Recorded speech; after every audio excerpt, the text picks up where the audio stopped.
বিপদে মোরে রক্ষা করো এ নহে মোর প্রার্থনা, বিপদে আমি না যেন করি ভয়, দুঃখ তাপে ব্যথিত চিতে নাই বা দিলে সান্ত্বনা, দুঃখে যেন করিতে পারি জয়। কি কবিতা শুনে মনে হচ্ছে যে আজকে কবিতা নিয়ে আলোচনা করব?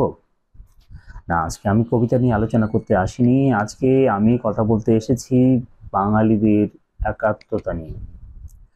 বাঙালিরা, বিশেষ করে বাংলাদেশ, যখনই বিপদ আসবে তারা একদম সবাই ঝাঁপিয়ে পড়বে।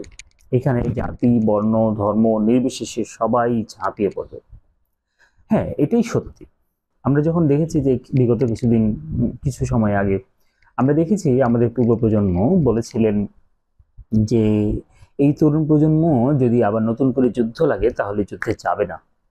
অর্থাৎ বিপদে আসলে এরা না এগিয়ে যাবে না, এরা খুব স্বার্থপর, আত্মকেন্দ্রিক।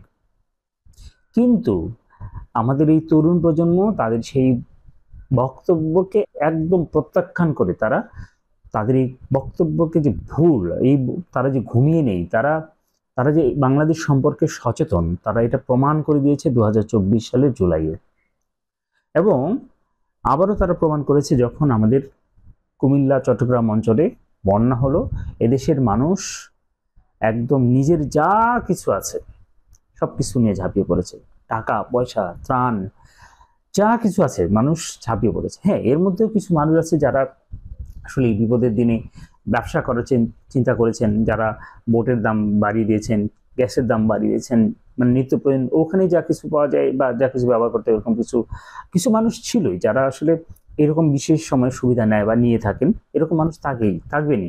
কিন্তু আমরা এই ব্যতিক্রমটুকু বাদ দিয়ে যদি আলোচনা করি তাহলে দেখবো যে বেশিরভাগ মানুষই এই বিপদে এগিয়ে এসেছেন এবং কোনো জাতি, ধর্ম, বর্ণ নির্বিশেষে সবাই এগিয়ে এসেছেন। অতএব একটা জিনিস খুবই পরিষ্কার যে বাংলাদেশের মানুষ খুব একাত্ম, খুবই একাত্ম। এটা যদি আমরা বাংলাদেশের ইতিহাসকে পর্যালোচনা করি, সেটা 52 থেকে শুরু করে 52, এরপরে দীর্ঘ এই যে 24 বছর এই সময়ে, এবং মহান মুক্তিযুদ্ধে তো বেশিরভাগ যোদ্ধাই ছিলেন তরুণ প্রজন্ম। এরপরে 90-এর যে স্বৈরাচার পতনের আন্দোলন, সেখানেও তরুণ প্রজন্ম নেতৃত্ব দিয়েছে। এর আগে যে আওয়ামী লীগ সরকার এসেছিলেন তাদেরকেও কিন্তু এই তরুণ প্রজন্ম নিয়ে এসেছিলেন।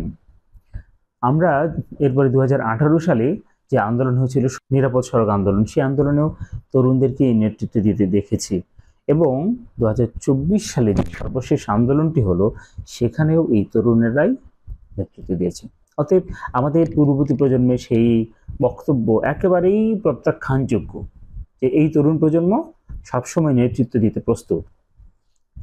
এইখানে আমরা একটা কথা বলে রাখতে চাই, যারা রাজনীতি করছেন, রাজনীতি করবেন, তাদের জন্য বাঙালিরা না ভীষণ রকম ভালোবাসার কাঙাল। এদেরকে যদি একটু কেউ ভালোবাসা দিতে পারে তাহলে সে তার জন্য উজাড় করে দেয়, জাতিগতভাবেই তাই। অনেকে আমাদেরকে একটু ব্যঙ্গ করে বলেন যে হুজুগে বাঙালি, বাংলাদেশিরা অনেক বেশি আবেগপ্রবণ।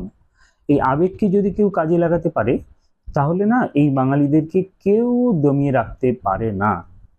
এই ভূখণ্ডে কাউকে কোনো কাজে দমিয়ে রাখা সম্ভব নয় যখনই কেউ তার আবেগকে কাজে লাগাতে পারবে।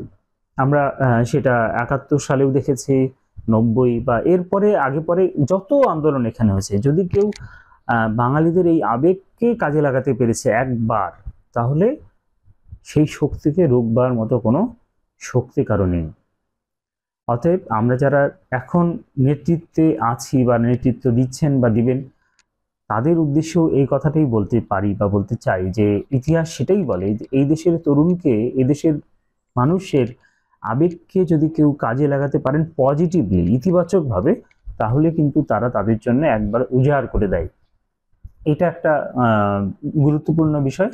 বাঙালিদের সম্পর্কে আসলে অনেক রকম নেতিবাচক কথাবার্তা অনেক সময় হয়েছে। আমরা নিজেরাও অনেক সময় নিজেদেরকে আত্মসমালোচনার জন্যও বলে থাকি আসলে। কিন্তু এই বাঙালি যখনই কোনো বিপদ ঘটে, যখনই কোনো তাদের স্বজাতীয়দের বিপদের দুর্দিন আসে, তখন তারা একদম অকাতরে ঝাঁপিয়ে পড়ে। এটাই বারবার হয়েছে, এটাই আমরা দেখেছি এবং এখনো দেখছি। এই 2024 সালে এই ক্রান্তি লগ্নে যে অনাকাঙ্ক্ষিত প্লাবনটি আমাদের দেশে হলো, এই সংকটে এদেশের মানুষ যেভাবে এগিয়ে এসেছে এটা সত্যি অভাবনীয়। এই বাংলাদেশের মানুষকে রুখে দেওয়ার কোনো শক্তি মনে হয় কারণেই এটা সম্ভব না, যদি এই আবেগকে বাঙালিরা লালন করে। এখন যদিও আমাদের আসলে আমরা খুব অল্পতেই ভুলে যাই, বাঙালিদের জাতিগত চরিত্রের এটাই বৈশিষ্ট্য যে আমরা খুব অল্পেই তুষ্ট হই, অল্পতেই ভুলে যাই আগের কথা, অতীতের কথা খুব তাড়াতাড়ি ভুলে যাই, এটা আমাদের একদম জাতিগত চরিত্র। কিন্তু বাঙালিদের, আবারও বলছি যে বাঙালিদের আবেগকে যদি কেউ কাজে লাগায়, বাঙালিদেরকে যদি কেউ একটু ভালোবাসা দেয়, তাহলে তারা উজাড় করে দেয়। তো আজকের ভিডিওটি এই পর্যন্তই। যদি আমার এই আলোচনাকে ভালো লাগে তাহলে প্লিজ একটা লাইক করে দিন, আর কমেন্ট বক্স খোলা থাকলেও কমেন্ট করে দিন, এবং চ্যানেলে নতুন হয়ে থাকলে আমার চ্যানেলটি সাবস্ক্রাইব করে দিন।